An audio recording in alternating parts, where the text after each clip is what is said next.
líder do DEM, deputado Mendonça Filho, e a líder do PCdoB, deputada Jandira Fegali. Um a favor do impeachment, outra contra. Está em curso, isso é para provocar os dois, está em curso um golpe no Brasil? Mestre Mendonça. Jandira?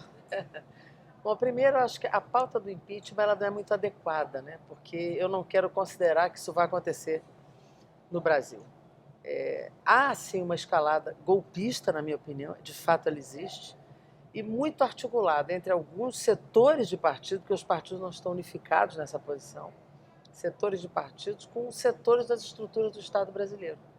E isso aí levado por uma argumentação que não tem sustentação técnico-jurídica, não há provas, né, na tentativa de interromper um projeto político que acabou de ser eleito. Né? Então, a pergunta que você me faz, eu respondo, acho que há, sim, um processo, uma escalada de se fazer uma ruptura, uma ruptura da Constituição brasileira para interromper o mandato da presidenta Dilma. Bom, golpe, a palavra golpe é tudo aquilo que possa ser, eu diria, adotado do ponto de vista institucional, confrontando o quadro constitucional. E o impeachment não é uma palavra, um palavrão que esteja fora do texto constitucional brasileiro. A possibilidade de impedimento de um presidente da República, aliás, já houve na nossa história, está presente no texto constitucional. Então não é uma questão de vontade do governo ou das forças governistas, da oposição, das forças oposicionistas. É questão de realidade. Há em curso, sim, processos de investigação, tendo em vista as denúncias, não patrocinadas necessariamente pelas forças oposicionistas, pelas instituições democráticas do país, a Procuradoria-Geral da República, o Ministério Público Federal, que apura irregularidades, roubo na chamada Operação Lava Jato e financiamento ilegal de campanhas com benefício, supõe-se, direto da presidente Dilma Rousseff na última eleição presidencial.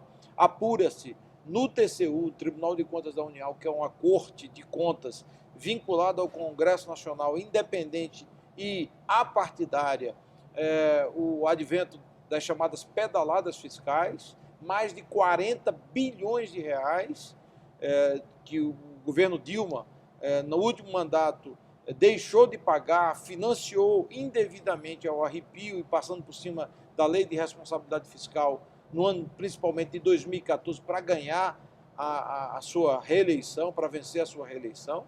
E, por fim, o próprio processo que corre de investigação no Tribunal Superior Eleitoral, cujo ato provocador se deu pelo Partido da Social-Democracia Brasileira, o PSDB, mas que, a rigor, a investigação se dá dentro de mecanismos de Estado. Os membros do TSE são juízes, ministros, portanto, magistrados que atuam de forma independente e não partidária. Então, à medida que qualquer uma dessas frentes possa avançar e que isso desdobrar para um processo de impeachment, eu acho que isso tem que ser entendido como algo normal dentro dos pressupostos constitucionais do Brasil, e não golpe ou coisa parecida, que isso só está na boca daqueles que defendem o governo. A deputada está doida para falar. Claro. Não, primeiro você veja, supõe-se, apura-se, acredita-se, e ao mesmo tempo em que apura-se, supõe-se, e afirmam-se coisas inverídicas, porque não houve pedalada fiscal, os dados serão apresentados,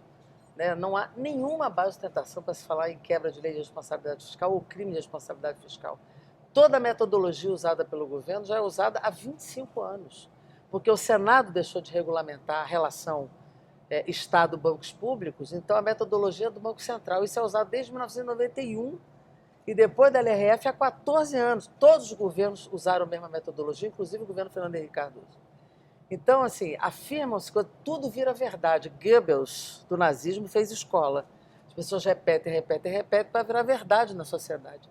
E não é verdade. Então, para a gente afirmar, como fez o PSDB na sua convenção, Dilma irá cair e nós estamos prontos a assumir, quando ainda supõe-se, apura-se, quem sabe, isso é nitidamente uma posição golpista, não há base constitucional nem provas para essa atitude. Além do que, é importante dizer o seguinte, há, de fato, desde a campanha eleitoral, uma resistência ao resultado.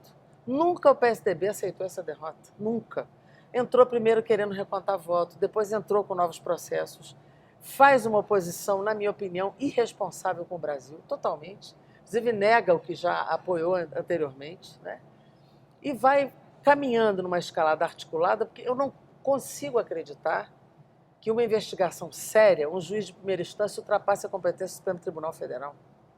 Então, quer dizer, é uma coisa assim, eu acho que tem que investigar, tem que apurar, tem que punir corrupto, tem que fazer, mas a gente percebe nitidamente que os discursos e as ações são articulados em todos os níveis das instituições. Eu lamento muito que a argumentação da deputada Jandira ela não confronte os fatos do ponto de vista real. E ela, de certo modo, reforça a tese defendida de forma muito infeliz recentemente pela presidente Dilma, quando contesta as instituições. Contesta a instituição. A presidente Dilma contestou literalmente contesta a Justiça Federal. A Justiça Federal.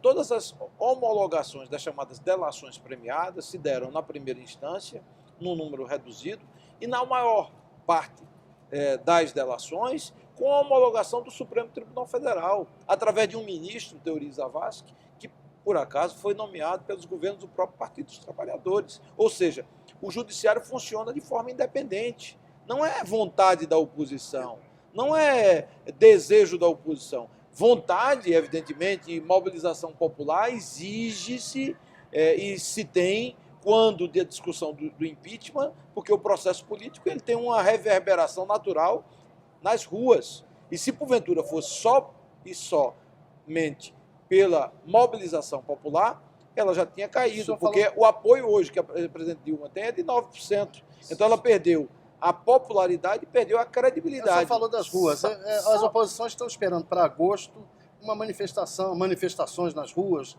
mais e mais, contra o governo e contra o presidente.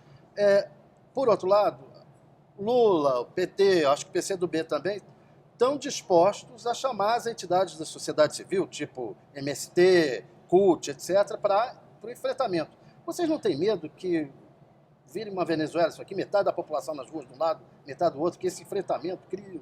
Na verdade, a presidente Dilma já perdeu as ruas. Ela tem 9% de apoio. Ela perdeu a credibilidade, porque a sua reeleição ela se deu com base na mentira. Mentiu o tempo todo.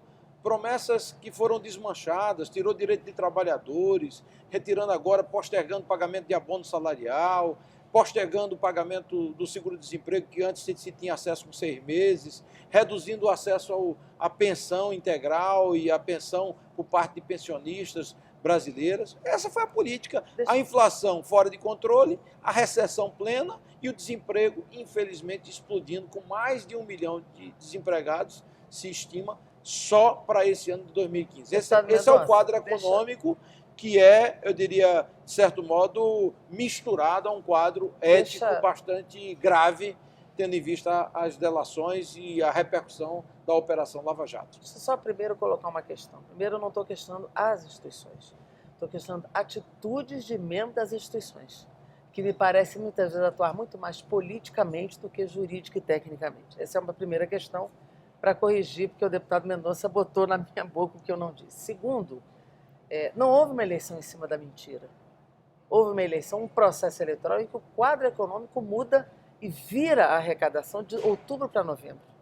Então, é uma arrecadação que cai porque reduz preço do petróleo, isso não dependeu do Brasil, reduz preço de commodities, isso não dependeu do Brasil, a seca não dependeu do governo e muito menos a crise internacional, um problema unicamente do Brasil. Então, houve uma mudança econômica que repercutiu aqui e, obviamente, o governo sustentou ciclicamente para não demitir, para não inviabilizar estados e municípios, e isso, obviamente, tem um limite. A ajuste fiscal, o mundo inteiro está fazendo, o mundo inteiro.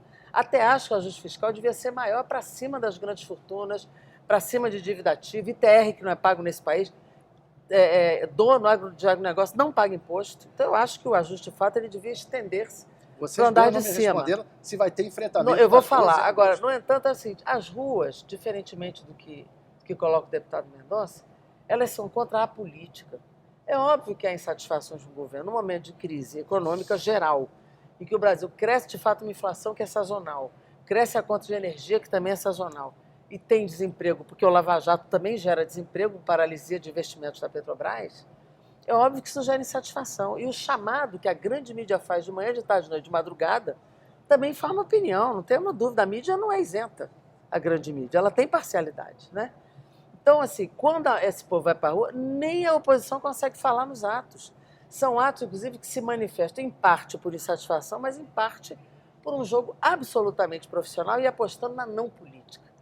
Uma interrupção política da constitucionalidade do mandato constitucional da presidenta recém-eleita, as consequências virão para todos, não sobra ninguém, nem da oposição nem de cá, porque é uma luta contra a política, contra a representação, contra os partidos. É um erro apostar nisso. Agora, nós não queremos esse tipo de confronto. Agora, nós vamos nos mobilizar por uma questão, pelo Estado Democrático de Direito, pela democracia, contra a tentativa de privatização da Petrobras.